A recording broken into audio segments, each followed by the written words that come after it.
And joining me now, Democratic Congressman Adam Schiff, the chair of the House Intelligence Committee.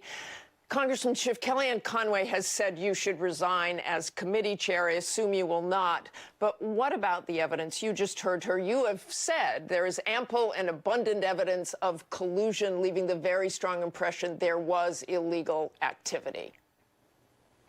Well, you heard another display of alternate facts from Kellyanne Conway today, where she could not even acknowledge that the Russians tried to help the Trump campaign and did provide substantial help to the campaign.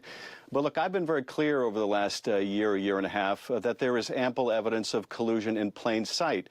And I use that word very carefully because I also distinguish time and time again between collusion, that is acts of corruption that may or may not be criminal, and proof of a criminal conspiracy. And that is a distinction that Bob Mueller made within the first few pages of his report. In fact, every act that I pointed to as evidence of collusion has now been borne out by the report. And I will also say that with respect to most of those acts involving the meeting at Trump Tower, involving the provision of polling data, involving the discussions between the National Security Advisor and the Russian ambassador, all these and so many more, Kellyanne Conway and the President of the United States called this fake news, disputed that these facts were even facts.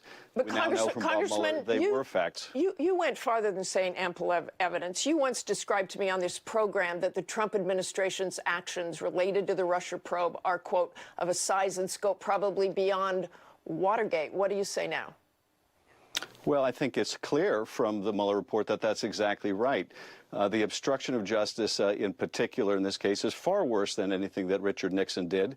The break-in by the Russians of the democratic institutions, a foreign adversary, far more significant than the plumbers breaking into the Democratic headquarters. So yes, I would say in every way this is more significant than Watergate. And the fact that a candidate for president and now a president of the United States would not only not stand up and resist Russian interference in our election, but would welcome it, goes well beyond anything Nixon did. The fact that the President of the United States would take Putin's side over his own intelligence agencies go well beyond anything Richard Nixon did. So, yes, I think it is far more serious than Watergate.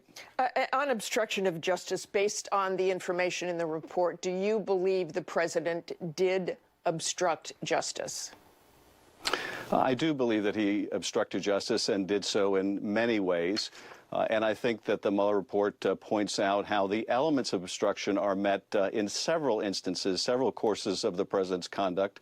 What Bob Mueller said, and this is obviously directly contrary to what Bill Barr represented to the country, is that he felt bound by the Office of Legal Counsel opinion that he could not indict a sitting president. Now, Kellyanne Conway points to that as proof of innocence, but it's not. Bob Mueller made it abundantly. He felt he could not indict the president. The most that he could do was say that the evidence did not exonerate the president. And I think the reason why he did that is because he could not only not indict the president, but I think he also felt that he could not say that the president should be indicted, because that would be effectively the same thing. That would cast the same stigma over the president that the president would be powerless to remove.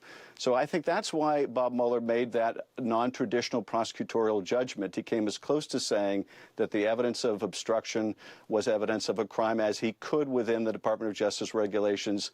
And that's, I think, the point that he was trying to get across, that he preserved the evidence for when the president was out of office, and that he also laid out the evidence so that Congress could understand and undertake its own responsibility. And Congressman Schiff, let's turn to impeachment. Senator Elizabeth Warren has tweeted, "The severity of this misconduct demands that elected officials in both parties set aside political considerations and do their constitutional duty. That means the House should initiate impeachment proceedings against the President of the United States." You've said, unless there's bipartisan support for it, it is a bad idea. But what about that constitutional duty or any precedent that this might set? Well, look, I think Elizabeth Warren makes an important point, and that is that the level of evidence in the Mueller report is serious and damning. and in a normal circumstance would be, I think, without question within the realm of impeachable offenses. We are, unfortunately, in an environment today where the GOP leadership, people like Kevin McCarthy, are willing to carry the president's water no matter how corrupt or unethical or dishonest the president's conduct may be. And in those kind of circumstances, when Mitch McConnell will not stand up to the president either, is that an impeachment is likely to be unsuccessful. Now, it may be that we undertake an impeachment nonetheless. I think what we are going to have to decide as a caucus is what is the best thing for the country? Is the best thing for the country to take up an impeachment proceeding because to do otherwise sends a message that this conduct is somehow compatible with office? Or is it in the best interest of the country not to take up an impeachment that we know will not be successful in the Senate because the Republican leadership will not do its duty? That's a very tough question, and I think it's one we ought not to make overnight.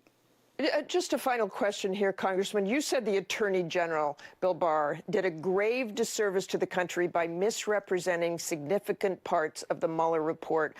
Congressman Eric Swalwell, your colleague in the Intel Commission, said Barr should resign. Do you think he needs to step down? Look, I think he should have never been confirmed, and I said so at the time. And he absolutely should never have been even considered unless he recused himself from an investigation in which he had such an obvious bias. I'm not ready to speculate about whether he should resign or not, given that that's not going to happen anyway. But the fact of the matter is that Bill Barr views himself as the president's lawyer, not the Attorney General of the United States of America. And he, I think, quite deliberately misrepresented in saying that there was no evidence of collusion when that is not what the Mueller report says. When he said that there was no obstruction and that essentially Mueller wanted him to make that decision, gave the impression Mueller did not feel bound by the Office of Legal Counsel opinion, that misled the country. When he provided his own summary, and we now know that Bob Mueller had his own summary. There was nothing preventing Bill Barr from, if he wanted to give advance notice of what the report was going to say, to give Bob Mueller's own words. Bill Barr instead chose to mislead the country with his own a spin that was embraced by the president.